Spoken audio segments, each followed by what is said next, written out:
Hey, this is Mr. Zelke again. I'm going to show you a few different uh, shortcuts and hints and features of the Google Doc app. First thing I do whenever I open up a Google Doc is I change the title name to what I want it to be, just so I know what it is. So I'm just going to put example. It makes it a lot easier to organize your materials in your files if you do have a file name. Okay, another thing that I do is I may make a copy. So this is one thing I've been emphasizing with students is to make a copy of anything I give them. That way they can put notes on it, add um, highlight to it, add other formatting to it to their paper, so they can make just make changes without worrying about changing their original copy.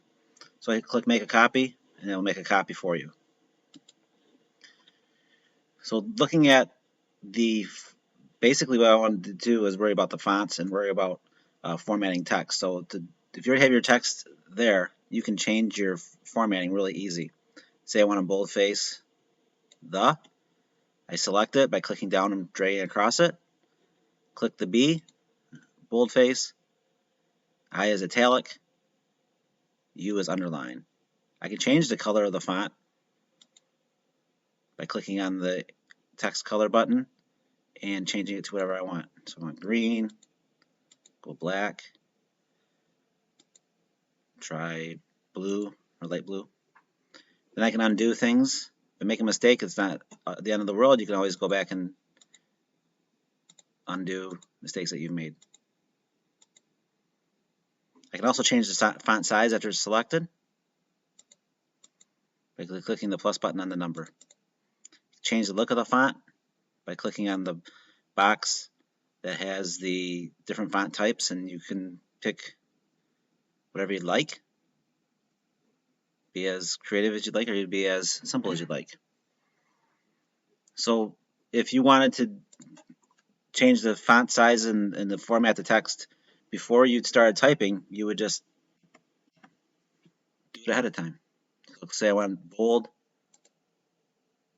14 or 16, and I'd like to have the caveat.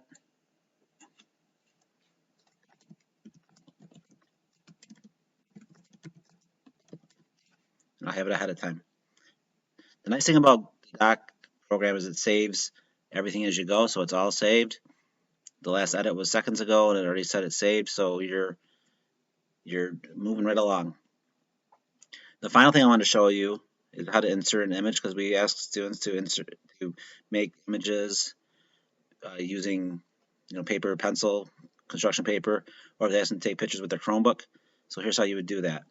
Click Insert, Image. You can upload it from your computer, insert from the drive, photos, take a picture with your camera. I'm just going to search the web real quick for one. I'm going to put dog and click on the one I want to insert. Click Insert,